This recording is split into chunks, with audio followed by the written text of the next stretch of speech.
Hi, welcome back to the channel. I'm hiding in the polytunnel because it is absolutely blowing a gale out there. I haven't really videoed much this week so far, simply because, well, I've just been cracking on doing what I'm doing, and also because, well, it's just been windy.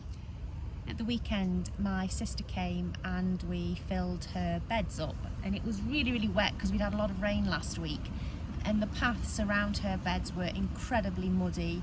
You were sinking in the mud quite deeply. Well, I mean, obviously there's membrane there, but you were sinking into the mud that was below the membrane, and my sister was really struggling on the uneven ground. So we made the decision last week that Joe would be having, well, Joe and Emily, my niece, would be having hardcore paths instead.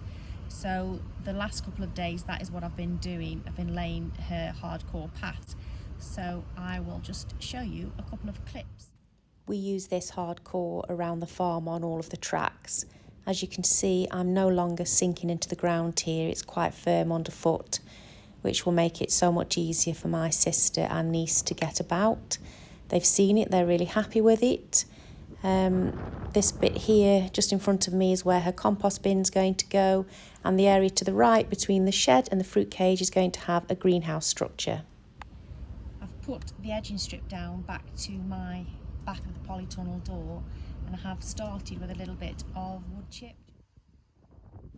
You can see the edging strip that I've put down here, and it also shows just how thick the hardcore is there. And then this is the contrast back to the wood chip that I've just started to lay. Need to order quite a lot more. Didn't go very far at all. I kind of really wanted to see how much it blows about, given that we've got such strong winds today as well. But yeah, I really do like that contrast between the two areas. Really pleased with it. It's so much easier to put down as well than hardcore. The wood chip moves about easily with just a brush. You can sweep it into place. No need for rakes or shovels. I've also mulched the first 4 beds that didn't have any muck underneath them, so they've been mulched with muck on top, as have the fruit trees and around the plants in the fruit cage. We've also made this area just to have fresh farmyard manure tipped into it from the telehandler bucket.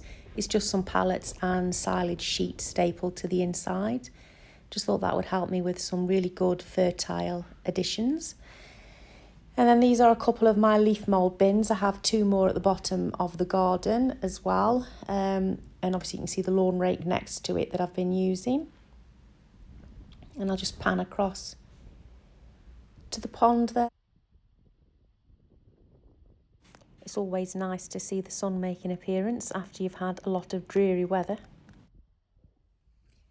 I've made it back into the house now. It's still rather windy out there, so excuse the very windswept hat hair look. I'm just sort of having a chill out now with my doggy Dexter.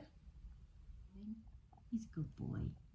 I hope everybody's polytunnels and sheds and greenhouses and other structures are coping with the wind at the moment. It's been quite a brutal couple of days.